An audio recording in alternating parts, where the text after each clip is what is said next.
Tetapi tidak semua perbuatan Nabi itu waktu itu dibimbing wahyu. Artinya kalau misalnya Nabi itu melakukan kesalahan sebagai manusia, tidak mesti harus ditegur oleh Allah Subhanahu wa Ta'ala. Oleh karena itu kemudian, dan waktu itu memang agama belum diturunkan, ya, karena Rasulnya belum diutus, berarti agama belum diturunkan, Islam belum ada, sehingga belum ada syariat Islam. Maka semua yang dilakukan oleh Rasulullah sebelum jadi Nabi tidak dianggap sebagai syariat. Oleh karena itu dalam definisi ini, dalam definisi ahli hadis, tidak semua hadis itu bisa menjadi sumber hukum, atau tidak semua hadis di dalamnya ada kandungan hukumnya. Bagian mana yang tidak ada kandungan hukumnya? Yang pertama adalah bagian yang dilakukan Nabi sebelum menjadi Nabi. Itu tidak menjadi sumber hukum. Jadi ucapan Nabi yang dinukilkan kepada kita oleh para sahabat, tapi dilakukan sebelum menjadi Nabi, tidak menjadi sumber hukum. Kita kasih contoh. Kalau orang berkata misalnya, sunnahnya orang menikah itu umur 25 tahun. Alasannya karena Rasulullah menikah umur 25 tahun. Kita katakan tidak. Itu salah. Kenapa salah? Karena Rasulullah ketika menikah umur 25 tahun, Rasulullah belum menjadi Nabi. Rasulullah belum menjadi Nabi. Rasulullah menikah bukan dengan wahyu. Dan tidak diatur oleh wahyu. Tidak diatur oleh wahyu. Tapi Rasulullah melakukannya sebagai bagian dari kehidupan atau tuntutan sosial beliau, tuntutan kehidupan sosial beliau sebagai manusia. Oleh karena itu nanti ketika melakukannya pasti juga Rasulullah tidak ada rambu-rambu syariatnya di situ. Misalnya cara walimahnya bagaimana, maharnya berapa dan seterusnya. Demikian juga kalau ada orang mengatakan bahwa Nabi itu atau sunahnya orang menikah itu dengan janda, karena Rasulullah menikah dengan janda, ini juga tidak benar. Rasulullah menikah dengan janda, tapi Rasulullah ketika itu melakukannya belum menjadi Nabi, dan Rasulullah tidak menyuruh kita juga untuk menikah dengan janda, dan Rasulullah juga menikah dengan selain janda. Ini saya pernah mendengar soalnya dalam sebuah seminar seorang pembicara mengatakan kalau misalnya ada seorang akhwat yang lama dia tidak menikah, maka dia boleh melamar perempuan, melamar laki-laki, dengan alasan bahwa dulu Khadijah melakukannya. Kita katakan Khadijah melakukannya bukan sebagai Rasul, dan bahkan ketika dilakukan itu Islam sebagai agama belum ada, Nabi belum diutuskan, jadi tidak ada syariat di situ sama sekali. Itu bagian pertama yang tidak ada syariat. Bagian kedua adalah sifat fisik Nabi. Sifat fisik Nabi itu tidak menjadi syariat kepada kita. Artinya kita tidak dituntut untuk menjadi persis seperti Rasulullah secara fisik. Rasulullah dikatakan misalnya kulitnya putih, bersih. Ya kita tidak ada keharusan atau disunahkan harus kulitnya putih. Orang lahir dengan kulitnya masing-masing. Nanti kalau ada sunnah seperti itu, kasihan orang-orang ya seperti kita yang lahir di Indonesia dengan kulit sawo matang, atau orang-orang Afrika misalnya, lebih parah lagi. Rasulullah dikatakan rambutnya ikal. Tidak ada kesunahan bagi kita untuk punya rambut ikal. Orang-orang Cina, orang Korea, orang Jepang yang rambutnya lurus, orang-orang Afrika yang punya keriting, tidak apa-apa dia punya rambut seperti itu, karena semua orang lahir dengan rambutnya masing-masing. Jadi sifat fisik ini hanya menjelaskan mengenai supaya kita mengenal Rasulullah SAW. Ya, tapi tidak ada hukumnya di situ. Baik.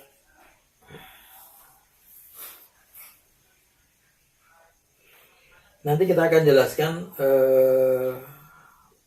mengenai yang ada hukumnya atau hadis yang dipahami sebagai sumber syariat nanti di bagian akhir. Atau sesudah ini ya. Baik, sesudah ini. Baik, ini yang definisi hadis. Selanjutnya adalah definisi sunnah. Kita juga sering mendengar hadis dengan sunnah, istilah sunnah ya. Apa sebenarnya sunnah itu?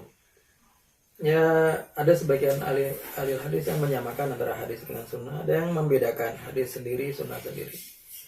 Dan banyak perbedaan-perbedaan dalam definisikannya. Tapi kita anggap sama sajalah ya, lebih mudah untuk pemula kita samakan sunnah dengan hadis, walaupun nanti ada yang membedakannya secara filosofis.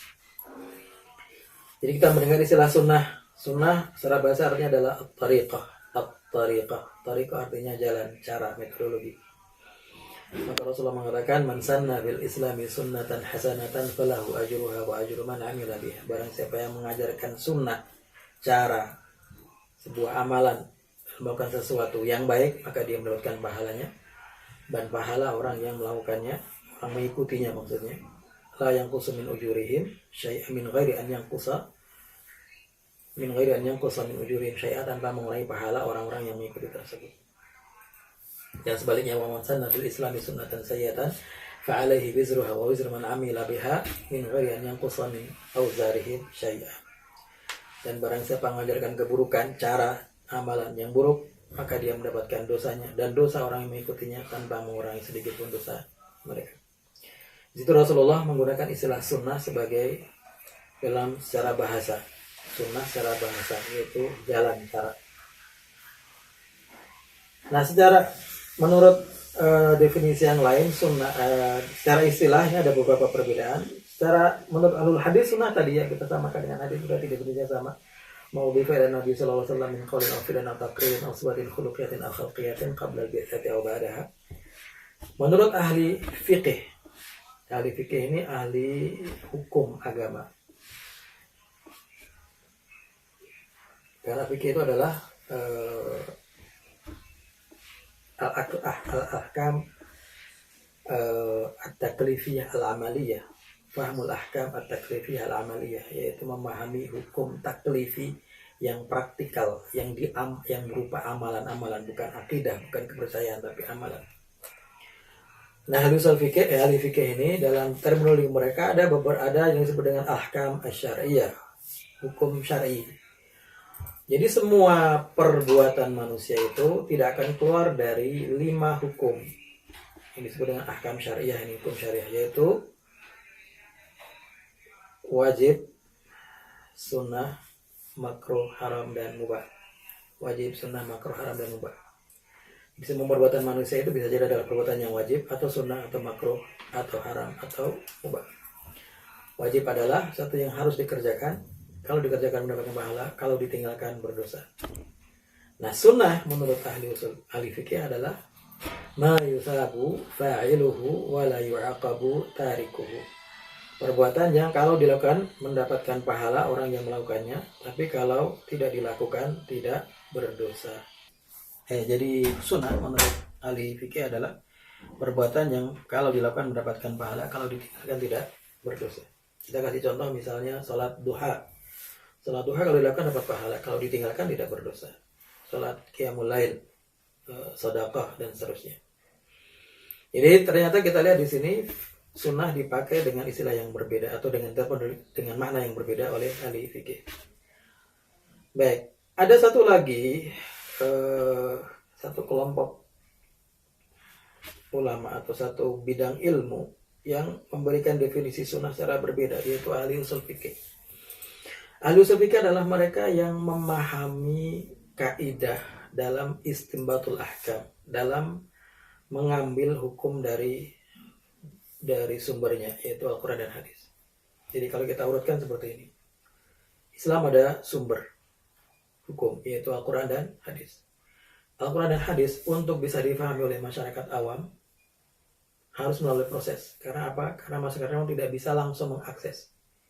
Bahkan orang yang tahu bahasa Arab, yang paham bahasa Arab, tidak bisa langsung memahami hukum yang terkandung dalam Quran dan hadis. Jadi saya sampaikan bahwa para ahli hadis sendiri tidak semuanya paham hukum yang terkandung dalam hadis yang disampaikannya.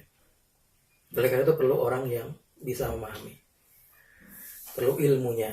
Maka ada ilmu usulul fiqh. Usulul fiqh adalah kaidah-kaidah untuk memahami hukum, memahami Al-Quran dan hadis sebagai sumber hukum. Dan nanti kemudian produk dari hasil memahami itu adalah bentuknya fikih. Nah, fikih lah ini yang akan nanti diamalkan atau diakses oleh masyarakat awam. Maka fikih itu bunyinya, kita belajar fikih. Salat misalnya, rukun salat itu apa? Dalilnya apa? 1, 2, 3, dalilnya apa? Begitu. Ringkas, tidak dijelaskan kenapa dia wajib atau kenapa dia sunnah, kenapa dia bagaimana prosesnya. Itu bukan urusan ahli fikih dan bukan urusan orang awam untuk mengetahui itu. Orang awam taunya sudah jadi sebuah produk yaitu fikih. Nah, ahli usul fikih mendefinisikan hadis itu adalah ma'udhifa ila Nabi sallallahu alaihi wasallam min qaulin aw fi'lin aw taqririn mimma yakunu dalilan li hukmin syar'i. Ya, tidak disepakati, tapi ada sebagian yang mendefinisikan seperti ini, yaitu sesuatu yang dinisbatkan kepada Nabi berupa ucapan, perbuatan atau takrir, mimma yakunu dalilan, yang bisa menjadi dalil, sandaran, argumentasi li hukmin syar'i, untuk sebuah hukum syariat. Maka definisi hadis atau sunnah berdasarkan definisi ahli usul fikih semuanya mengandung hukum syar'i, karena mereka membatasi sunnah itu hanya yang ada hukum syar'inya. Kalau tidak ada maka tidak disebut sebagai sunnah. Baik, kita kasih contoh bentuk-bentuk hadis tadi ya. Tadi kita katakan bahwa berupa ucapan, perbuatan, takrir. Bisa dilihat di handout-nya. Hadis yang berupa ucapan disebut dengan hadis qauli. Qauli artinya ucapan. Misalnya Rasulullah bersabda innamal a'malu binniyat. Sesungguhnya amal itu tergantung dengan niatnya. Itu adalah ucapan Nabi. Atau misalnya Nabi mengatakan, ya ma'asyara syabab man istata'a minkumul ba'ata falyatazawwaj. Wahai sekalian pemuda yang mampu menikah, hendaklah menikah. Atau misalnya Rasulullah mengatakan, an-nasu kal ibilil mi'ah la takadu tajidu fiha rahilah. Manusia itu seperti unta 100. Hampir-hampir engkau tidak menemukan satupun yang bisa menjadi unta tunggangan. Rasulullah misalnya mengatakan, al-mu'minu akhul mu'min. Seorang mukmin adalah saudara bagi mukmin yang lain. Rasulullah mengatakan misalnya al-hajju arafah, haji itu arafah, dan lain-lain semuanya adalah hadis qauli karena bentuknya ucapan. Contoh hadis fi'li yang bentuknya perbuatan. Kalau perbuatan berarti yang menceritakan siapa? Yang menceritakan adalah sahabat. Jadi sahabat melihat Rasulullah makan sesuatu kemudian menceritakannya. Misalnya kalau dalam ini yang saya contohkan ucapan Aisyah istri Nabi, beliau mengatakan kana yasumu hatta naqula yuftir wa yuftiru hatta naqula yasum. Rasulullah itu berpuasa terus sampai kami mengatakan dia tidak akan berbuka. Maksudnya dia akan berpuasa terus-menerus. Tidak ada selang harinya, puasa. Wa yuftiru hatta naqula yasum. Dan kadang beliau tidak berpuasa terus sampai kami mengatakan dia tidak akan berpuasa. Artinya ini Rasulullah kadang-kadang banyak berpuasa, kadang-kadang juga tidak banyak melakukan puasa. Kenapa? Karena ingin menjelaskan kepada umatnya bahwa ini adalah sunnah. Yang namanya sunnah itu tidak harus dilakukan terus-menerus dan tidak menjadi wajib, ya, tidak menjadi beban yang harus dilakukan. Sedangkan contoh yang lain untuk qauli ya di sini tidak ada. Contohnya misalnya Aisyah pernah mengatakan kana yuhibbut tayammuna fi ahwalihi kullihi. Rasulullah itu menyukai memulai dengan yang kanan dalam semua urusannya. Ini yang menceritakan siapa? Aisyah. Jadi Aisyah melihat Rasulullah melakukan itu dan kemudian menceritakannya kepada para tabi'in atau para murid-muridnya. Contoh takrir. Takrir ini apa ya? Takrir ini adalah ketetapan. Ketetapan artinya apa? Ketetapan itu artinya adalah persetujuan Rasulullah terhadap sebuah perbuatan yang dilakukan sahabat. Jadi Rasulullah melihat sahabat melakukan sesuatu, kemudian Rasulullah diam. Itu namanya takrir.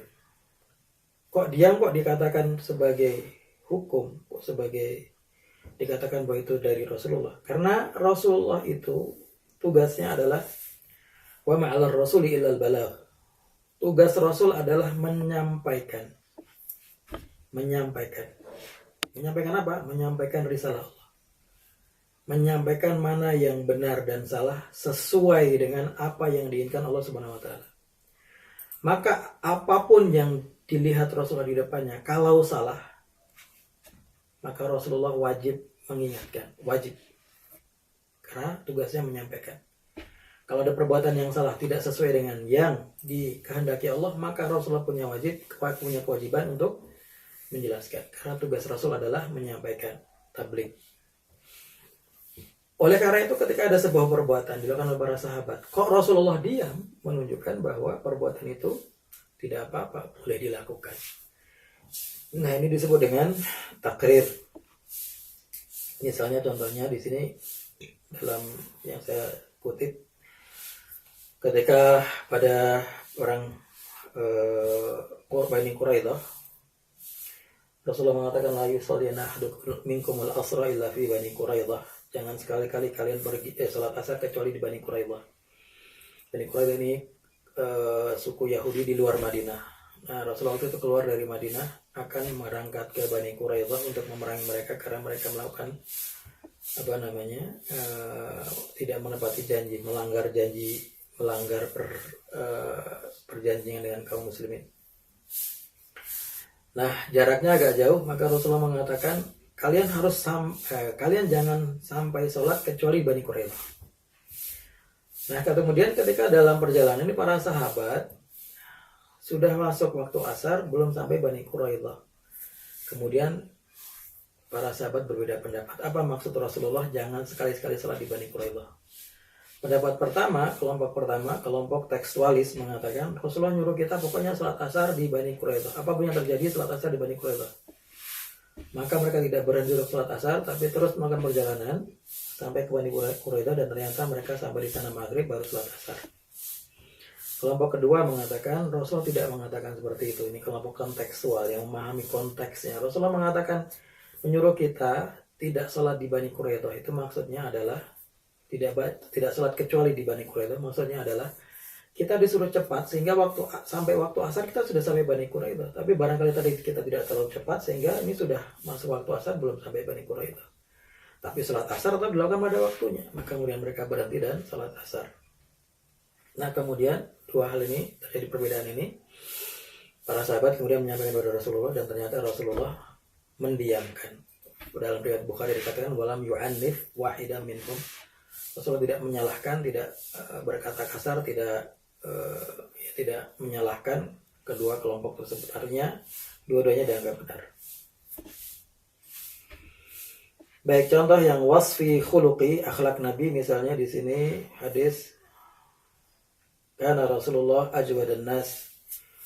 Rasulullah adalah orang yang paling dermawan. Wa kana ajwada ma yakunu fi Ramadan, dan beliau lebih dermawan lagi pada bulan Ramadan.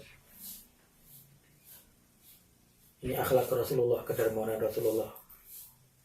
Kalau contoh yang wasfi khilqi, sifat fisik, misalnya karena Rasulullah sallallahu alaihi wasallam ahsanan nasi wajhan.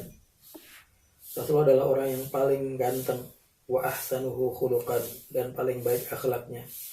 Laisa bit-tawilil ba'in wala bil qasir, tidak terlalu tinggi yang berlebihan, wala bil qasir juga tidak pendek. Baik, ini saya kira sudah bisa dipahami ya. Kita lanjutkan. Ada beberapa istilah yang berhubungan dengan hadis ini kita jelaskan sedikit. Ada istilah namanya khabar. Khabar ini apa? Khabar secara bahasa artinya berita. Kabar, kita ada kata surat kabar.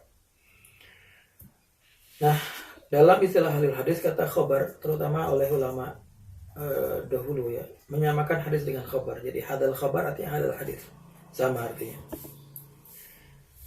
Tidak membedakan. Misalnya Ibn Hajar dalam Nuzhatun Nadhar mengatakan al-khabaru indal ulama inda ulama ilfan muradifun lil hadis. Khabar menurut ahli hadis sama dengan hadis. Maknanya sama. Jadi ulama dulu menyamakan. Kebanyakannya menyamakan. Akan tetapi kemudian ada juga yang membedakan. Bagaimana cara membedakannya? Mengatakan hadis itu adalah yang sumbernya Nabi. Khabar yang sumbernya selain Nabi. Selain Nabi siapa? Sahabat, tabi'in, dan lain-lain. Ada yang membedakan seperti itu. Atau membedakannya mengatakan hadis adalah khusus untuk Nabi. Kalau khabar Nabi atau selain Nabi. Ada juga seperti itu. Selanjutnya adalah istilah athar. Athar artinya adalah tinggalan, bekas, heritage. Sebagian ulama mengatakan sama, ada athar dengan khabar adalah sama. Sebagian mengatakan, membedakan, mengatakan ini yang paling banyak ya, penggunaannya paling banyak, terutama di era kontemporer. Hadis khusus Nabi, sedangkan athar itu khusus atau hadis Nabi, dan nanti kalau ada pembagian hadis juga yang dinisbatkan kepada sahabat, ada juga hadis yang dikatakan hadis mauquf, itu berarti sahabat sumbernya. Sedangkan athar itu adalah yang khusus selain Nabi, yaitu sahabat dan tabi'in. Selanjutnya bagian-bagian dalam hadis, istilah-istilah yang berhubungan. Ada kata isnad, ya ini jarang dipakai tapi dalam masalah hadis akan dibahas ya. Kalau yang anti mendalam, isnad artinya menyandarkan. Dari kata isnad nanti ada istilah sanad, maka sanad itu artinya sandaran. Secara istilah apa? Sanad itu adalah rangkaian rawi, silsilatur ruwah al-musilah ilal matni, ilal matan. Ini tidak ada Arabnya, nanti bisa ditulis sendiri. Silsilah al-ruwah al-musilah ilal matni, rangkaian rawi hadis sampai kepada matan. Rawi sendiri siapa? Rawi adalah orang yang menceritakan hadis. Siapa itu? Itu para sahabat, para tabi'in, tabi'in dan seterusnya, sampai orang yang menuliskan hadis itu dalam sebuah kitab. Semuanya itu disebut sebagai rawi, orang yang menceritakan hadis, meriwayatkan hadis, mentransmisikan hadis. Isnad dan sanad juga kadang disamakan artinya. Kemudian ada matan. Apa itu matan? Secara bahasa masoluba wartafa'a minal ard, sesuatu yang keras dan agak tinggi dari samping-sampingnya, itu namanya matan. Maka kita sebut, kita ada istilah misalnya alamat ni al-ibil, di atas punggung ibil, onta, karena dia lebih tinggi dari sampingnya begitu, dan dia keras. Secara istilah, matan adalah mayantahi ilaihi ghayatus sanadi minal kalam, sesuatu yang terletak di akhir sanad berupa ucapan. Jadi ucapan yang terletak di akhir sanad.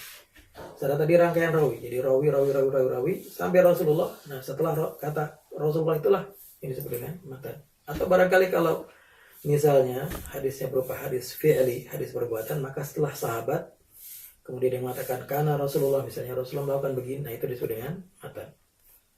Isi dari hadis itu, isi dari hadis. Contoh sanad dan matan bisa dilihat di situ. Hadatsana Abdullah, ini Imam Bukhari seorang ahli hadis yang punya kitab Sahih Bukhari. Dalam Kitabul Iman bab Umuril Iman. Sahih Bukhari itu dalamnya dibagi menjadi kitab-kitab. Kitab artinya bab ya. Kitab di istilah orang dulu artinya bab. Kitabul Iman artinya bab iman. Bab Umuril Iman ini subbab Umuril Iman, urusan-urusan iman. Beliau mengatakan hadatsana Abdullah bin Muhammad al-Ju'fi, telah menceritakan kepada aku Abdullah bin Muhammad al-Ju'fi. Qala hadatsana Abu Amir al-Aqadi, telah menceritakan kepadaku Abu Amir al-Aqadi.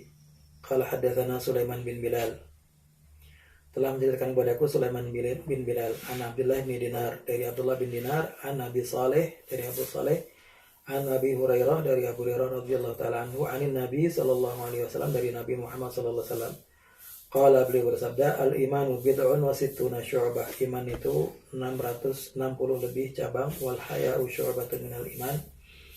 Dan malu adalah cabang dari keimanan. Kalau kita tanya sanadnya mana? Pertama, rawinya mana? Rawi adalah orang yang menceritakan hadis. Siapa? Dari atas atau dari bawah? Dari yang paling dekat dengan Rasul apa yang paling jauh dari Rasul? Kalau yang paling dekat dengan Rasul siapa? Yaitu Abu Hurairah. Baik, Abu Hurairah ini seorang perawi, seorang sahabat dan perawi menceritakan hadis. Dia menceritakannya kepada siapa? Siapa muridnya? Abu Saleh. Abu Saleh menceritakan kepada siapa? Kepada rawi yang muridnya siapa? Abdullah bin Dinar. Abdullah bin Dinar kepada siapa? Sulaiman bin Bilal. Sulaiman bin Bilal kepada siapa? Abu Amir al-Aqadi. Abu Amir al-Aqadi kepada siapa? Abdullah bin Muhammad al-Ju'fi. Abdullah bin Muhammad al-Ju'fi kepada siapa? Menceritakannya kepada Imam Bukhari. Ini disebut dengan para perawi hadis. Semuanya adalah perawi hadis.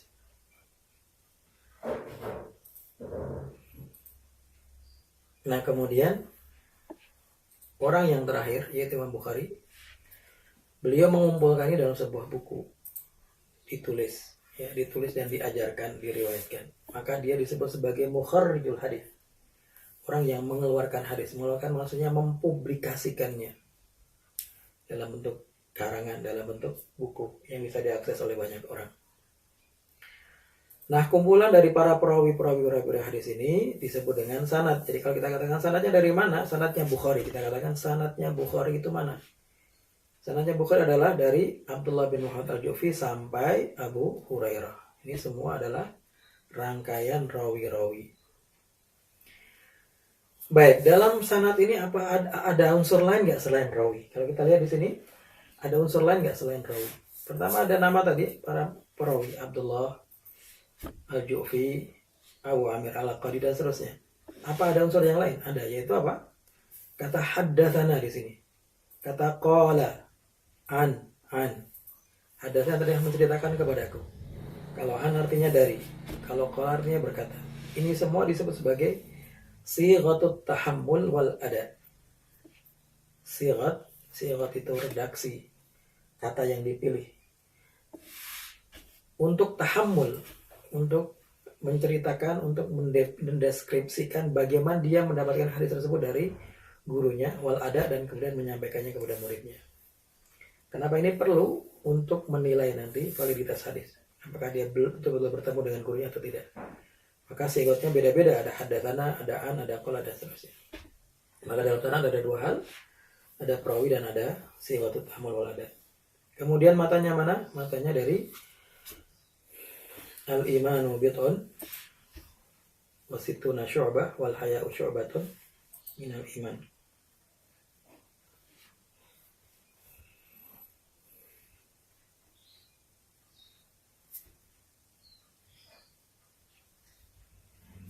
Baik, selanjutnya ada terminologi yang terkait di sini sedikit saja. Al-musnad,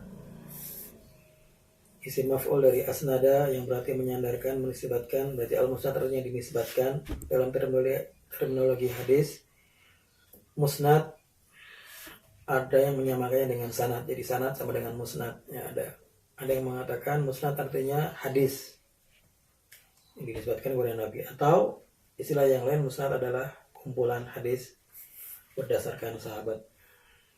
Ada terminologi yang lain, musnid. Musnid ini siapa? Orang yang meriwayatkan hadis dengan sanadnya, dengan menyebutkan sanad. Karena ada orang meriwayatkan hadis tapi tidak menyebutkan sanadnya. Ada istilah al-muhaddits, orang yang menguasai ilmu hadis, riwayat dan dirayah. Riwayat itu periwayatan, dirayah pemahaman. Gampangnya begitu. Ada istilah al-hafidz, yaitu orang yang ahli hadis yang ada yang menyamakan dengan muhadis, ada yang menganggap bahwa al-hafidz lebih tinggi daripada muhadis. Ada istilah al-hakim, yaitu orang yang menguasai hampir semua hadis.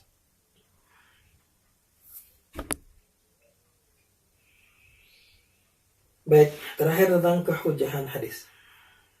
Status hadis dalam agama atau sebagai sumber hukum. Ulama sepakat bahwa sumber hukum kita yang utama adalah Quran dengan hadis. Ya, ulama Ahlussunnah tentunya. Barangkali ada firqah-firqah di sana, kelompok-kelompok yang mempunyai pendapat lain, mengatakan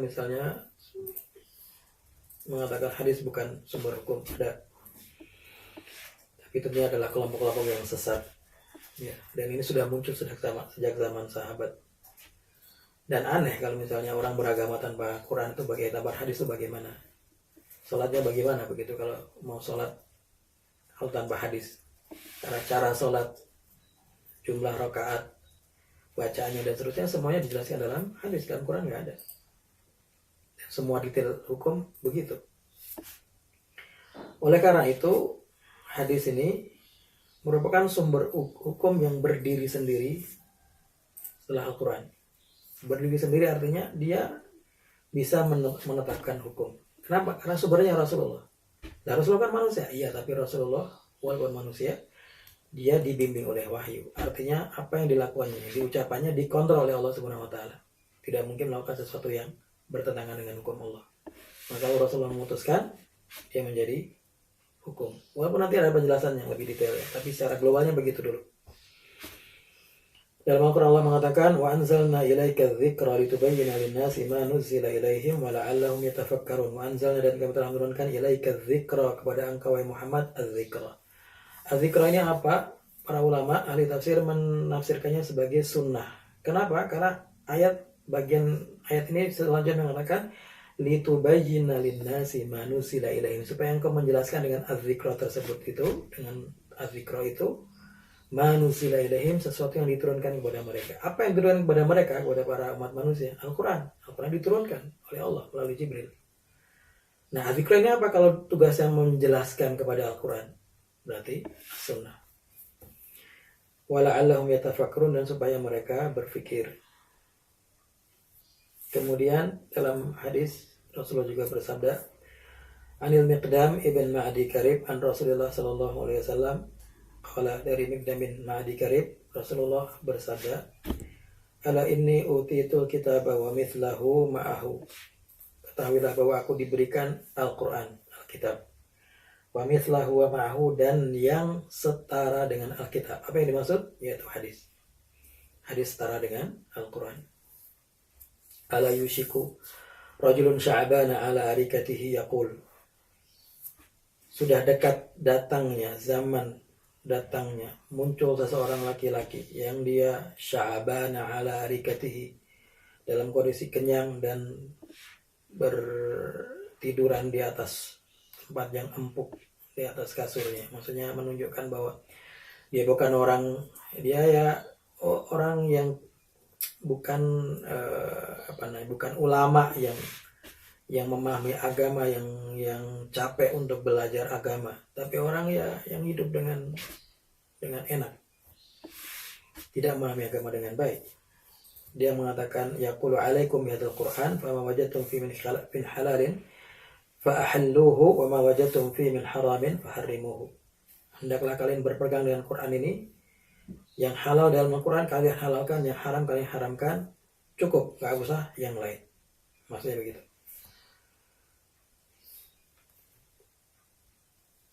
Kemudian Rasulullah mengatakan, ala la yahillu lakum lahmul himaril ahli. Ketahuilah bahwa tidak halal bagi kalian keledai piaraan. Rasulullah ingin mengatakan bahwa dalam Quran yang diharamkan Allah SWT cuma 5, yaitu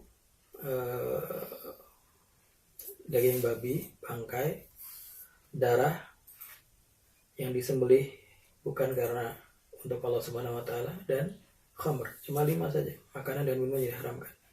Tapi Rasulullah menjelaskan, menambahkan dalam banyak hadis mengenai hal yang diharamkan.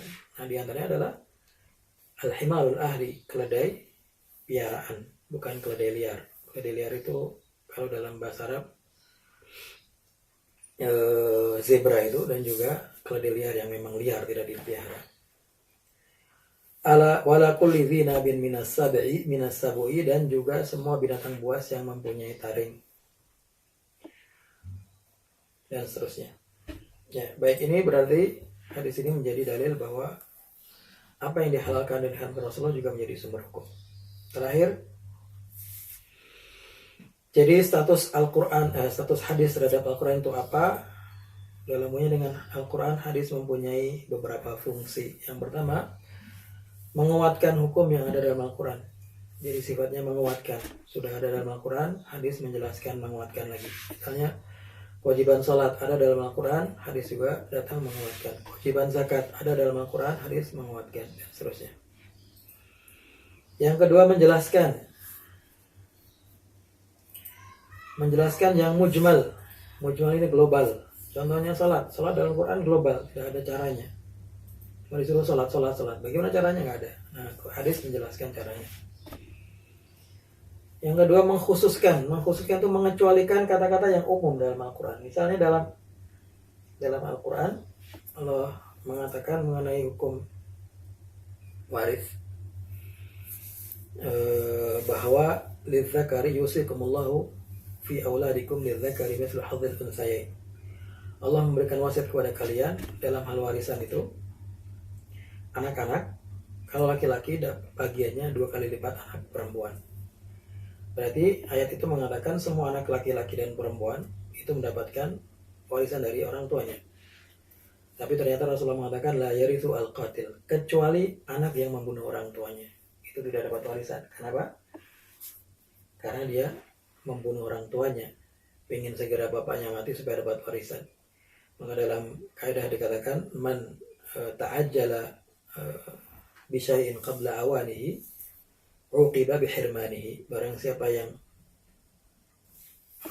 terburu-buru, yang rakus ingin mendapatkan sesuatu sebelum waktunya, maka dia akan disanksi, mendapatkan sanksi untuk tidak mendapatkan hal tersebut. Kemudian contoh yang lain adalah menentukan yang mutlak, membatasi, ya, menentukan, membatasi, membuat batasan. Contohnya misalnya yang melakukan Allah mengatakan wasariqu wasariqatu faqta'u aydiyahuma jazaa'an bima kasaba nakala minallah. Pencuri laki-laki dan perempuan potong tangannya. Nah, potong tangannya sampai mana? Semuanya adalah tangan. Dari sini, apa dari sini, apa dari sini, atau jari. Tidak ada penjelasannya. Maka dalam hadis dijelaskan yang dimaksud dengan potong tangan adalah sampai pergelangan tangan. Itu fungsi yang kedua. Dan fungsi yang ketiga adalah menetapkan hukum yang tidak disebut dalam Al-Quran. Tadi contohnya seperti misalnya mengharamkan keledai piaraan, kemudian mengharamkan binatang yang bertaring. Juga di dalam Al-Quran Allah menjelaskan mengenai wanita yang haram dinikahi. Rasulullah menambahkan ada bibi, istri, kalau dalam Al-Quran Allah mengatakan wa antajma'u bainal ukhtaini illa ma qad salat. Kalian tidak boleh menikahi bareng-bareng, ya, kakak beradik perempuan dalam satu pernikahan, dalam satu rumah tangga. Nah, itu dalam hadis Rasulullah menambahkan juga perempuan dengan bibinya juga nggak boleh. Dan lain-lain. Baik, saya kira demikian untuk hari ini. Nanti untuk penjelasan yang bagian terakhir itu kita lanjutkan di pertemuan selanjutnya. Wallahu a'lam bishawab. Assalamualaikum warahmatullahi wabarakatuh. مدوا يد العون لطالب غدا في الطلب هيا فوفروا له ما للفتى من مطلب يا إخوة عهد